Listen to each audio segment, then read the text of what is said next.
Hey everybody, welcome to AppSync. I'm Arthur. This is November 1st, 2022. Happy fall. Hope you guys had a great happy Halloween yesterday. To kick us off, we are going to start with the SDK CLI team.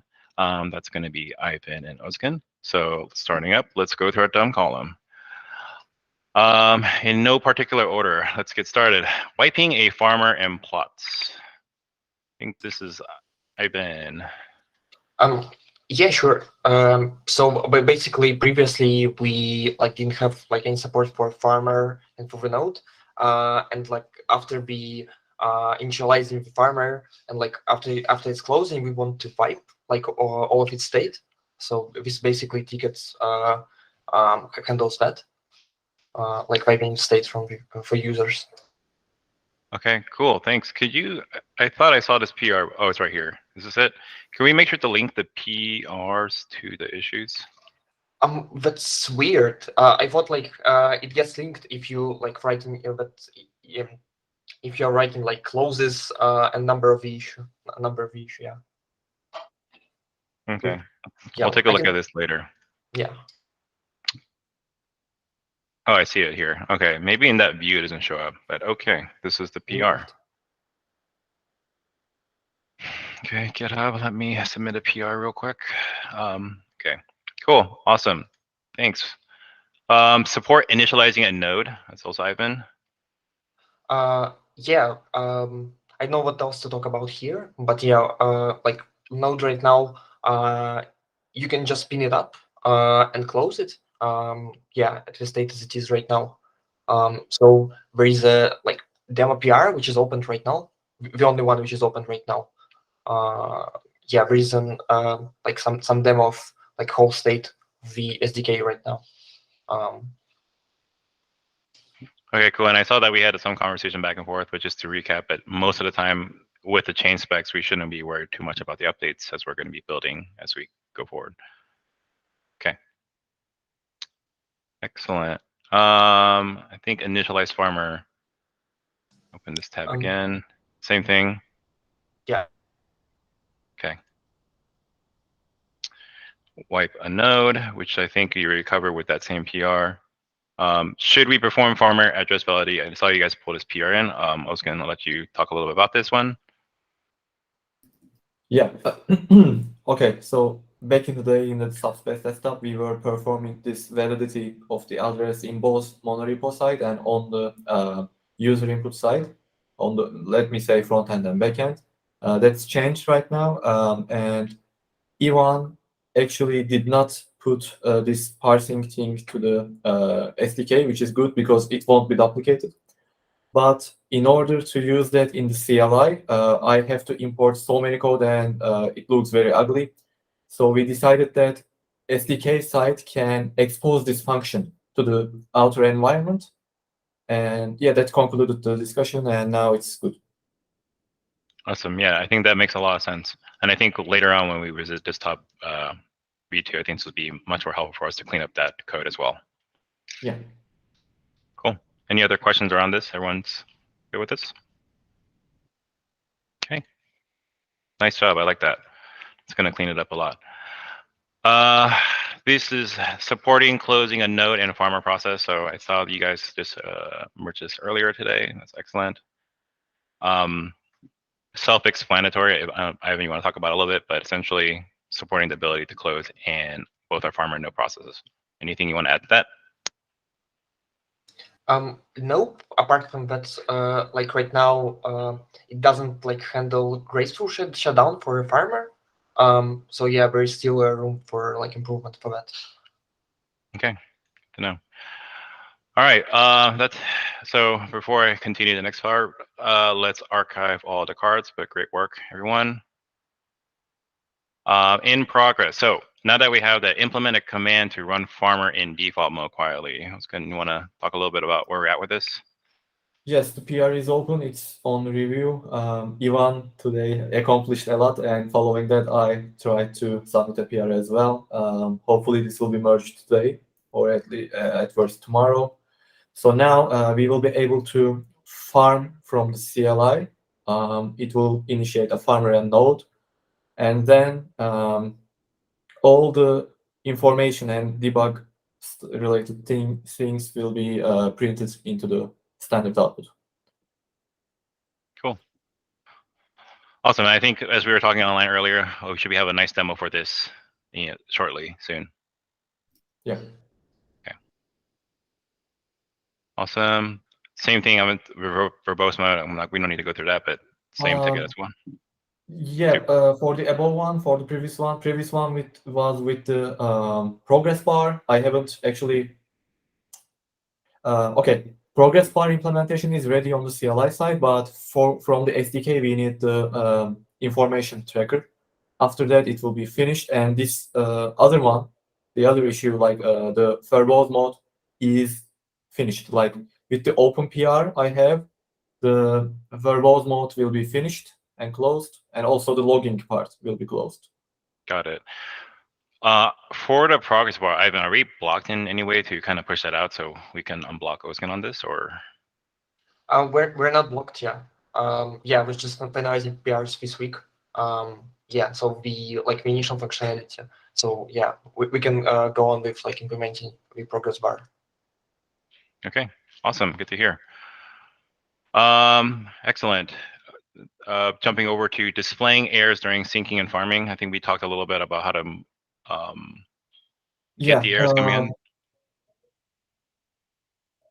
Again, any error occurs during the farming or node syncing progress, it will be printed to standard output. I believe I did put this link in the code as well, but I'm not sure. I will double check that.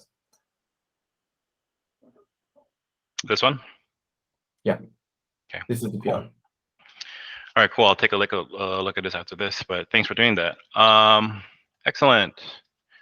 I think let's go quickly through the to-dos and support farmer syncing. I think, do you have any questions around that? I think that makes a lot of sense with the latest PRs from Ivan, right? We should be good to queue those up. Getting info about the farmer. What do we have remaining left on this side? I think of DSN PRs. I just find it kind of unhelpful right now. I can put all of that information, I believe. Most of it, it's already present there. Like the version, I believe, it's supposed to be a version of the farmer, right? Mm-hmm.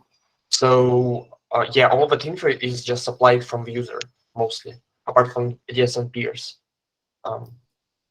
Yes, I was going to say the same, except for DSM peers, all the information is also present in the config file for the CLI, and I Right. believe will be present for the other applications as well in the future. So we may want to revise this issue maybe.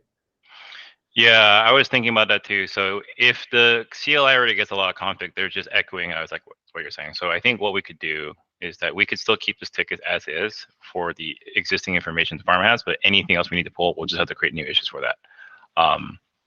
So for example, the DSN peers, I think we could probably create a separate issue. It doesn't have to be here. How does that sound to you all? Sorry. Just for some background on this one, the goal here was just to have some sort of an interface or bridge back to the node, so that we could expose any kind of state information about the node in the CLI.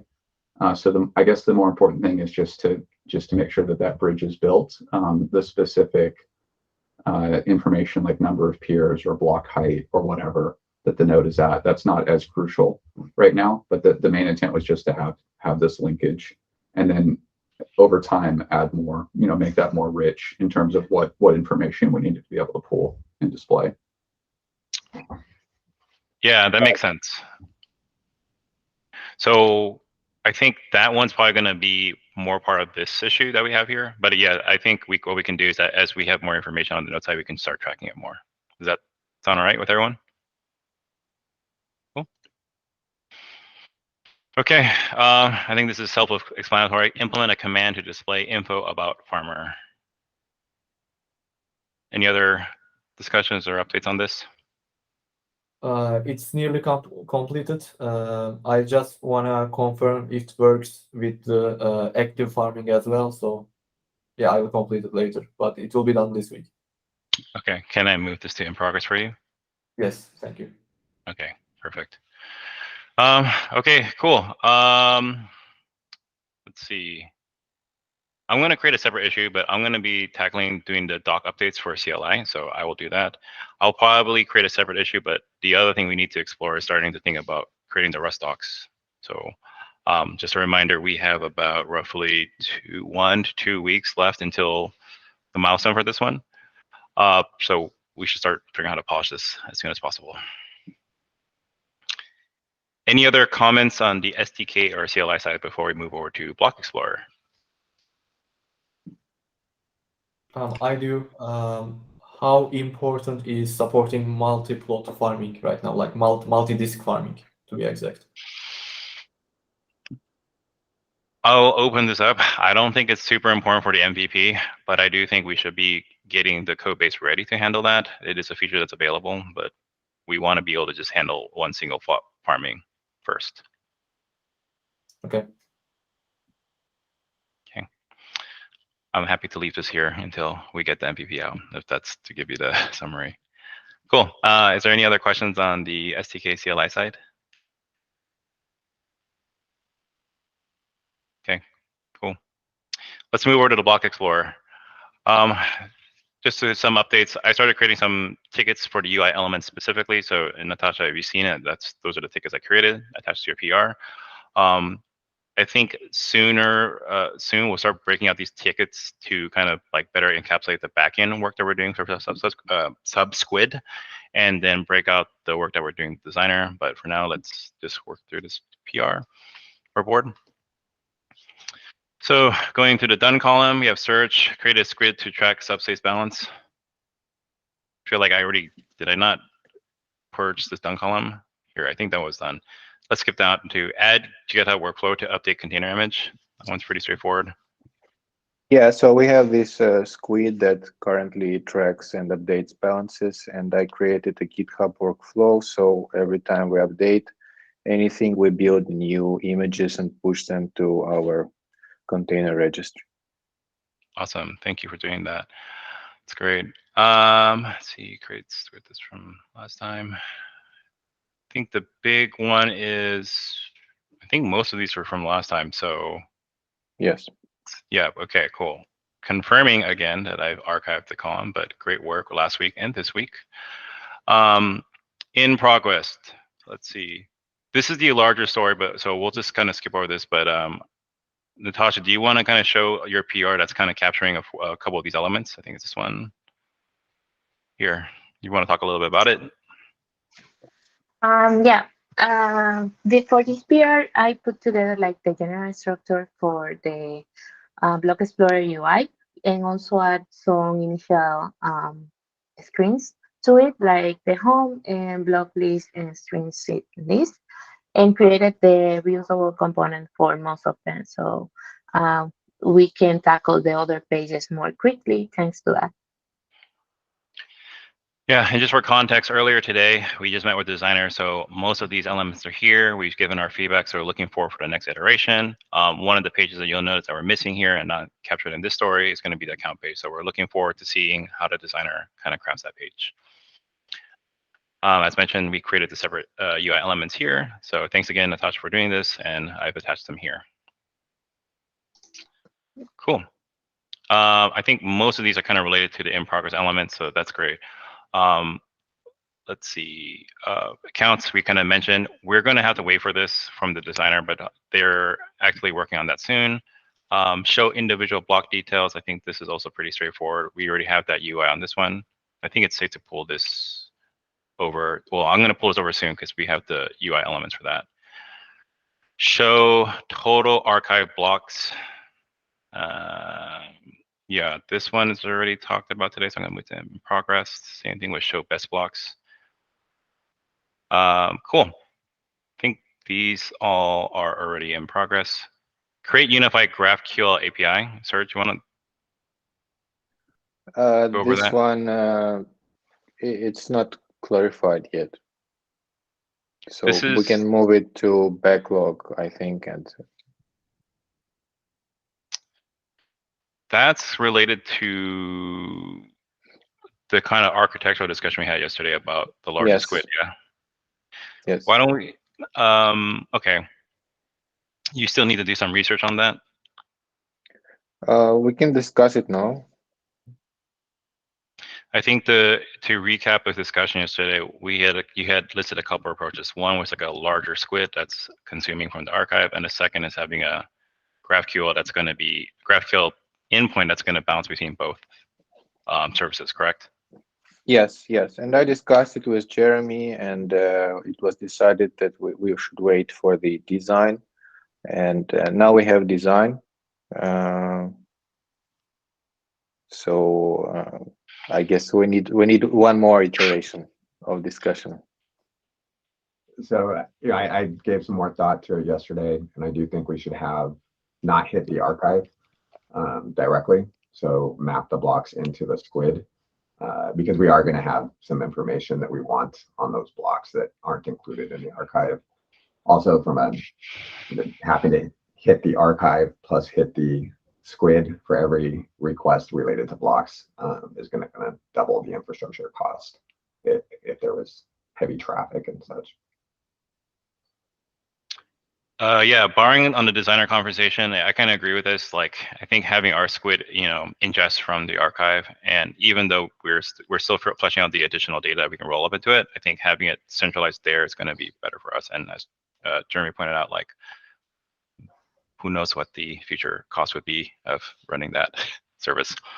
So I think it would be good for us to kind of just get ahead of that. So I think in that case we can remove this one. Okay. Do we have a ticket capturing the giant squid approach, though? Well, basically every other ticket. Okay, let me take a look at this. But what if I just rename this ticket to capture that? No, every other feature, it will be just added to the old squid, to the original squid, because we only have one. Gotcha. I see what you're saying. Okay. Okay, cool. Then I'm going to close this issue out, and then we'll just use that. Okay. Set up Nginx with Let's Encrypt. That's still ongoing. We talked about this last time. Yeah, it's on my list. Okay, cool. Then let's leave that. Well, I think from these all require more updates from the designer, but let's get with the UI elements. I think the one thing that stands out we could probably discuss and probably move forward is this piece. So now that we have kind of the front end built, I think what would be nice is we should probably make a decision here, like how do we want to handle the front end component? If you guys think we're ready for this. But as mentioned before, I think it would be nice for us to have a deployment in an open source context. So I only nominate GitHub pages because it's already a part of the repository from a public page. But here's what you guys feel about that. I think it would be great to kind of have those workflows automated in an open source context.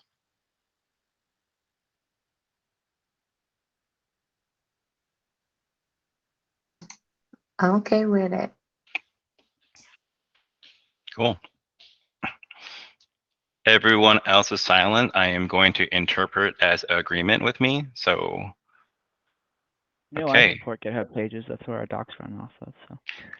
Yeah, no, I see. That's exactly it. That's what I appreciate. I think, for exactly the angle we're going, if we can push this onto an open source platform like GitHub Pages, I think it's going to be really good for the contributors and people coming into the space. So I like that.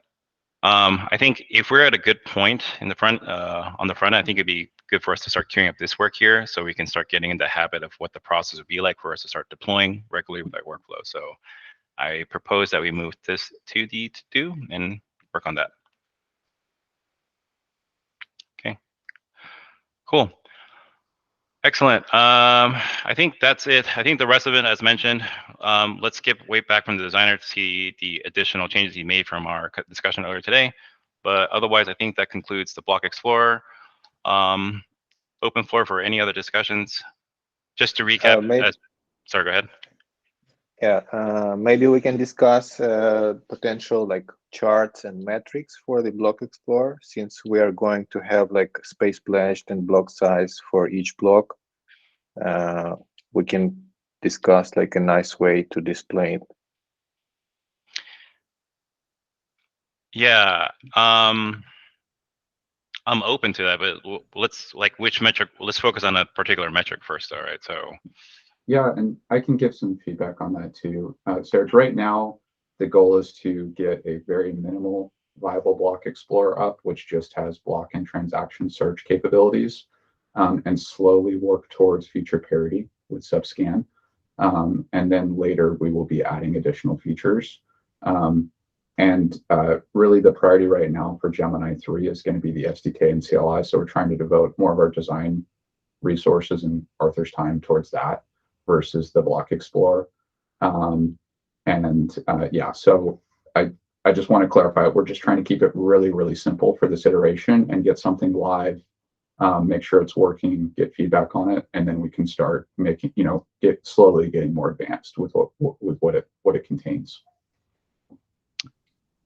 so I Makes know a sense. few of us already seen the designs. Do you guys care if I showcase the design on this call?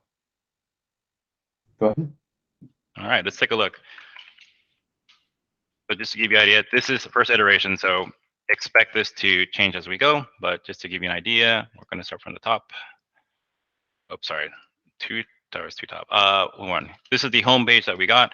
There's going to be a couple of themes that we're going to be looking at, but as you can see here, for people that haven't seen it yet, this is essentially what Serge you're talking about here, right? Having these kind of UI elements. But goal here is to try to get parity as close as possible. But I think what we can do is like, let's build this out first, and then as a designer, get us more iterations. We can start asking and start thinking through how we can start putting graphs in this place. But yeah, this is our light theme. Everyone can see this.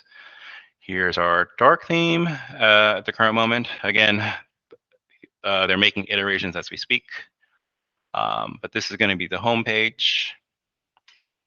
This is the currently proposed Block Explorer page. But one of my favorite features is this download page button. So I think it's going to be a great feature. I know I use it a lot, so it would be great. And then extrinsics is what we have proposed right now. Cool. Is there any other comments or questions that we want to talk about before we wrap up? Gentle reminder, yeah, so we're going to try to push for SDK CLI in the next coming week or so. Get ready for Gemini 3, so just be prepared for that. That's going to be our focus for this next sprint. So yeah, that's it on my end. Anything else from everyone else?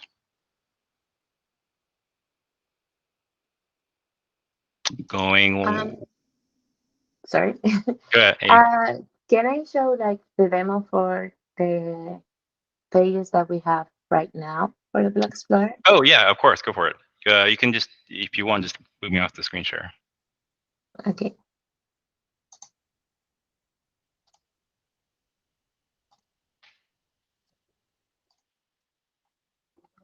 So let me know when you guys see my screen. Nice, yeah, we can see it. Yeah. So for now, this is how the homepage will look like. The data is not being automatically updated because for the initial PR, just put together the components that we will need in some of the pages. But then this table should be updating and observing the changes on the API, and we will add that continuously. Also, we have the page for the blog list, and we have working pagination and some lines UI skeletons and save for extrinsics. One thing that I noticed is that some of the queries load a lot, so maybe we can work a little bit more on this part so it doesn't load too much. That's it for the initial what we have right now. This PR is open. I'm just fixing some of the comments that Serge left me so we can merge it and continue with the other pages. Yeah, awesome, great work. Thanks for showcasing that, Natasha. And yep, saw the PR, so looking forward to getting that merged. Awesome. Any other demos or comments that you guys want to discuss?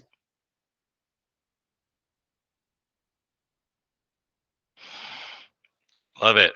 This group is about total alignment and agreement here. This is great. Well, community, you see it here. We're all about consensus here. So not to waste any more time, thank you all for joining in and looking forward to you guys all next week. Bye.